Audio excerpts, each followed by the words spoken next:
अगर कप्तान हुकूमत के अंदरूनी इख्तलाफात बढ़ते हैं या अंदरूनी बगावत हो जाती है, अपोजिशन का लॉन्ग मार्च और धरना अपने उरूज को छूता है, तो ऐसे में PTI के नाराज़ ग्रुप, नवाज लीग के मुफाहमती ग्रुप, काफ लीग और पीपल्स पार्टी पर मबनी एक आर्जी कौमी हुकूमत बनाए जाने का इम्कान रद्द नहीं किया जा सकता। इस इम्कान का इजहार सीनियर सहाफ़ी और एंकर पर्सन सुहेल वड़ाइच ने अपने ताज़ा तरीन तजिए में किया है। उनका कहना है कि प्लान ए ने जितना चलना था चल लिया, अब प्लान बी की बारी है। अगर वाकई फौजी इस्टेब्लिशमेंट 100% न्यूट्रल हो जाए, हुकूमत और अपोजिशन आमने सामने हो, दोनों में से किसी को भी इस्टेब्लिशमेंट की सपोर्ट हासिल ना हो, तो ऐसी महाजराई में अब लाजमन हुकूमत को बड़े धचके लगेंगे और वो वैसी मुजाहमत नहीं कर पाएगी जैसी कि प्लान ए के ज़माने में वो ताकतवर हल्कों की हिमायत के बाइस करती रही है। अपने ताज़ा तरीन सियासी तजिए में सुहेल वड़ाइच कहते हैं कि यहाँ अब तक सब कुछ प्लान ए के मुताबिक हो रहा था।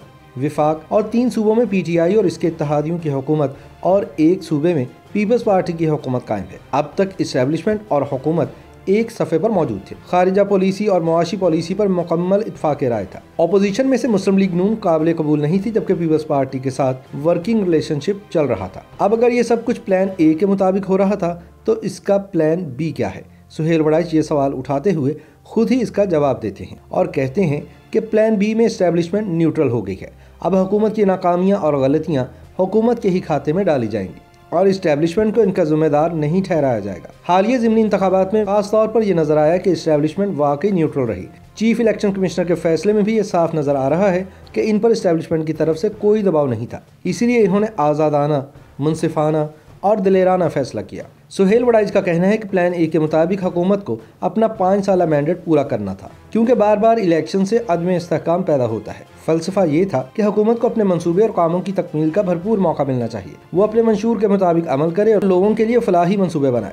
लेकिन अब अगर इस्टेब्लिशमेंट की हुकूमत को 5 साल पूरे करवाने की ख्वाहिश के बरक्स हालात पैदा हो जाएं, तो फिर प्लान बी पर अमल दरामद शुरू हो जाता है। प्लान ए के आगाज़ में कप्तान हुकूमत पर तनकीद को रियासत पर तनकीद के मुतरादिफ समझा जाता था, मगर अब प्लान बी के तहत हुकूमत और रियासत अलग अलग हैं। हुकूमत पर तनकीद की जा सकती है, रियासत पर नहीं। गोया फौजी इस्टेब्लिशमेंट ने वाज़े कर दिया है कि हुकूमत पर तनकीद करने की इजाज़त है और इस तनकीद से हुकूमत और रियासत दोनों को सबक सीखना चाहिए। सुहेल वड़ाइच का कहना है कि प्लान बी का कुछ हिस्सा प्लान ए से मिलता जुलता है। अभी तक नून लीग के हवाले से इस्टेब्लिशमेंट में मुकम्मल कबूलियत पैदा नहीं हुई, लेकिन हमजा शहबाज शरीफ की रिहाई से एक बार फिर मुसालहत और मुफाहमत की सियासत जोर पकड़ेगी। हमजा शहबाज और शहबाज शरीफ जेल काटने के बावजूद अपने मुफाहमाना बयानिए पर कायम है। हुकूमत पर गुस्सा और नाराज़गी के बावजूद वो इस्टेब्लिशमेंट से लड़ाई पर आमादा नहीं हुए, इसलिए प्लान बी में नून लीग के मुफाहमाना मौक़िफ़ के लिए गुंजाइश मौजूद है। वैसे भी प्लान ए का पोस्टमार्टम करने वालों का कहना है कि पंजाब और मरकज़ दोनों का इक़्तिदार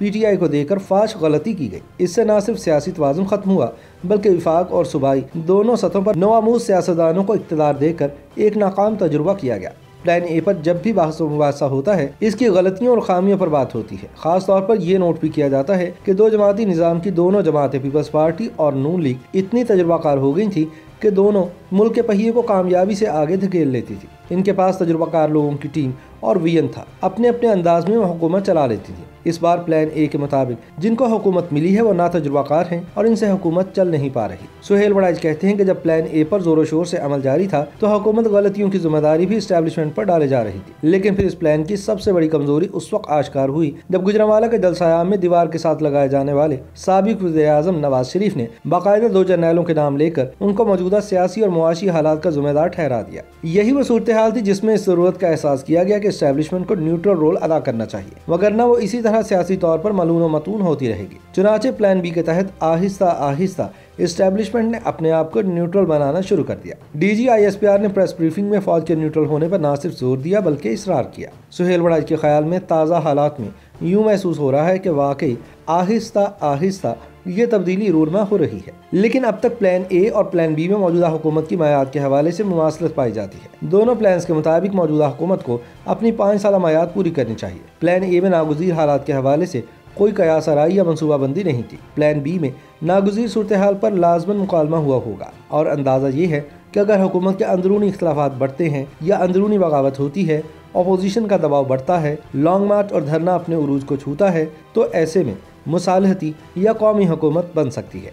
ये कौमी मुसालहती हुकूमत नापायदार होगी और इस पर बहुत से एतराज़ात उठेंगे। इमरान खान के हामी एक ताकतवर अपोजिशन के तौर पर सामने आ सकते हैं, मगर प्लान बी के हामियों का ख्याल है कि सूरत हाल का असली हल तो नए इंतखाबात ही होंगे। अलबत्ता कौमी मसालती हुकूमत एक आर्जी इक़दाम होगा। इस हुकूमत में PTI का नाराज ग्रुप, नून लीग का मुफाहमती ग्रुप, काफ लीग और पीपल्स पार्टी शामिल हो सकते हैं। प्लान बी के मफरूज़ों और मंसूबों की बातें इसलिए भी हो रही हैं कि बावजूद कोशिशों के हमारी मुआशी शरह नमू नवाज शरीफ के दौर के मुकाबले में आधी भी नहीं है। GSP प्लस के हवाले से ऐसे इशारे मिल रहे हैं कि अगर पाकिस्तान के बैनुल-अक़वामी मामला ठीक ना हुए तो ये सहूलत खत्म हो सकती है। फाइनेंशियल एक्शन टास्क फोर्स के हवाले से भी सरदस्त कोई कामयाबी नजर नहीं आ रही। सुहेल बड़ाइच का कहना है कि खान साहब के 5 साल पूरे हों या ना हो, साफ लग रहा है कि मुआशी हवाले से इनसे कोई कारनामा सरजद नहीं होने जा रहा। मुल्क मुआशी तौर पर कर्जों का मोहताज और पसमानदा ही रहेगा। बदकिस्मती ये है कि खान साहब और उनके वजीर खजाना के पास कोई ऐसा ख्वाब भी नहीं है जिसे दिखाकर वो लोगों को मुतमईन कर सके। इन हालात में प्लान ए ने जितना चलना था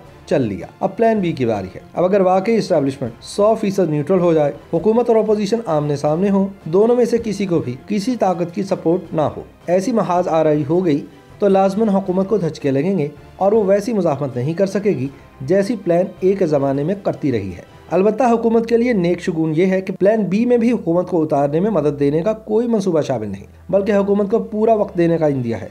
अपोजिशन प्लान बी पर खुश हो सकती है कि इसकी वजह से ज़िमनी इंतखाब में धांधली बेनकाब हुई। इसी वजह से पूरे हल्के में रीपोलिंग का ऐलान हुआ। हमजा शहबाज शरीफ की रिहाई को भी इसी खाते में डाला जा सकता है। यूँ एक नया दौर शुरू है। देखना ये होगा कि इसमें अपोजिशन अपने कार्ड्स कैसे खेलती है। YouTube पर गूगली न्यूज देखने के लिए youtube.com की सर्च बार में गूगली न्यूज TV टाइप करें। गूगली न्यूज के पेज पर सुर्ख रंग के सब्सक्रिप्शन वाले बटन पर क्लिक करना ना भूलिए। YouTube पेज पर अपलोड होने वाली वीडियोस से बाखबर रहने के लिए बेल आइकन पर क्लिक कीजिए। आपको हर नई वीडियो के बारे में नोटिफिकेशन मौसूल हो जाएगा।